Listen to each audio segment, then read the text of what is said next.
और यहाँ आपका कोई ठिकाना नहीं। जिन महापुरुषों को परमात्मा मिले उन्होंने बताया है,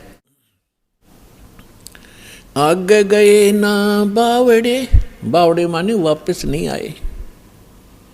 पहले जो चले गए उन्होंने आकर बताया नहीं हमारे साथ क्या बीती। और रहते भी सब जाही, बिन साहेब की बंदगी कहीं ठोर ठिकाना नहीं। पहले चले गए, उनका तो पता नहीं क्या बुरा हाल हुआ या अच्छा हुआ, उन्होंने तो कोई आके हमें संदेशा दिया ही नहीं, और ऐसे ही शेष हैं वो चले जाएंगे। तो गरीबदास साहिब जी कह रहे हैं कि बिन परमेश्वर की भक्ति कहीं ठोर ठिकाना ना। जैसे आज कोई प्रधानमंत्री है किसी कंट्री का, वैसे तो सुख नाम की यह चीज नहीं है, पर हमने उसको घना बड़ा मान रखा है क्योंकि हम जीव संज्ञा में हैं। और कल वो प्रधानमंत्री सतभक्ति नहीं करता है और मृत्यु को प्राप्त हो जाता है, तो कहाँ गया वो सुख? आगे क्या होगा इन बच्चों को पता नहीं जो खिलौनों से खेल रहे हैं। ये मिट्टी के महल बना बना कर इसमें खुश हो रहे हैं, इनको पता नहीं, क्योंकि भगवान ने आकर बताया। वो ज्ञान दास सुना रहा है, उसके आधार से हमें भविष्य का दिखाई देने लग गया कि आगे क्या होगा इसके साथ। उसके विषय में परमात्मा ने बताया है कि कबीर हरि के नाम बिन ये राजा रसब हो, रसब माने खच्चर,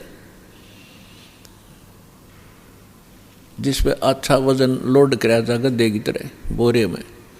राजा रसब हो और माटी लदे कुमार के, और घास न डाले कोई। गधे के साथ एक और समस्या होती है, सारा दिन काम को मार लेता है, शाम को बनी में छोड़ देता, घास खुद चर के आता है बाहर, फिर उसका कान फिर पकड़ लाता जब काम की आवश्यकता होती है। तो पुण्यात्माओं, परमात्मा ने ये जो ज्ञान दिया है आपको सतर्क करने के लिए दिया है, ना कि किसी की इंसल्ट करने के लिए। आप बालक हो, वो परमात्मा है, आप उसकी आत्मा हो, आप उसके बच्चे हो। अपने बच्चों को समझाने के लिए परमात्मा ने ना जाने कितने छल छिद्र करने पड़ते हैं, किस प्रकार के ज्ञान आपको सुनाने पड़ते हैं, क्योंकि आपने काल की भांग पी रखी है। कबीर ये माया अटपटी, सब गट आने अड़ी, किस किस को समझाऊं ये कुए भांग पड़ी। जैसे कोई शराब के ठेके पर आपने देखा हो कभी, चाहे 20 आदमी घूटी ला कर आ रहे हो सामने, सबकी एक जैसी भाषा, एक जैसी चाल, एक जैसी बोली रहेगी। तो हमने इस काल की इस त्रिगुणमयी माया की भांग पी रखी है। यहाँ के इन तीनों गुणों के दबाव से हम जो जो कार्य यहाँ चाहते हैं करते हैं, यह भांग है। और सभी एक जैसी वृत्ति होगी, क्योंकि सबने एक कुएं की भांग पी रखी है। वो ज्ञान सुनने को मिला ही नहीं आपको।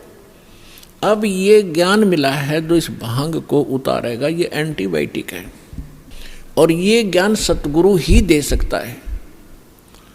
और सतगुरु परमात्मा ही होता है। 600 वर्ष पहले परमात्मा स्वयं आए थे, वो सतगुरु भी थे, परमात्मा तो वो थे ही थे। और फिर उन्होंने कहा था कि जब गरीबदास जी का पंथ होगा 12वां पंथ, उसमें काल अपना जाल जरूर फैलाओगा, लेकिन 12वें पंथ में परमात्मा ने कहा था हम फिर आएंगे। अब परमात्मा नहीं आए तो दास भेज दिया अपना, वही पावर वही ज्ञान दास के अंतःकरण में फीड कर दिया, जो दास आपको आज वर्षा कर रहा है उस अमृत ज्ञान की।